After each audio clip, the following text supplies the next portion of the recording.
નમસ્કાર મિત્રો, આજે તારીખ 29 ફેબ્રુઆરી અને 2024 ગુરુવારના ઊંઝા માર્કેટના બજાર ભાવ. ડેરી ઊંઝા માર્કેટના બજાર ભાવ જોવા માટે અમારી ચેનલને સબસ્ક્રાઈબ કરી દેજો. પાછળ બેલ પણ પ્રેસ કરી દેજો, કારણ કે જ્યારે મેં વિડીયો અપલોડ કરીએ ત્યારે આપણને અથવા ભાવની માહિતી મળી જાય. આજના ભાવ વિશે જોઈએ.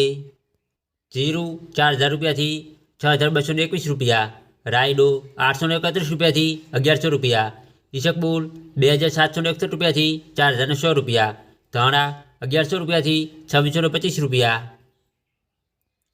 અજમો 2018 રૂપિયાથી 3258 રૂપિયા, વરિયાળી 1361 રૂપિયાથી 6450 રૂપિયા, કપાસ 1250 રૂપિયાથી 1630 રૂપિયા.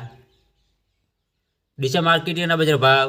જીરું 4011 રૂપિયાથી 4980 રૂપિયા, રાયડો 851 રૂપિયાથી 1061 રૂપિયા, એરંડા 1120 રૂપિયાથી 1148 રૂપિયા, રાજગરો 1031 રૂપિયાથી 1324 રૂપિયા, બાજરી 460 રૂપિયાથી 531 રૂપિયા, ઘઉં ટુકડા 460 રૂપિયાથી 460 રૂપિયા.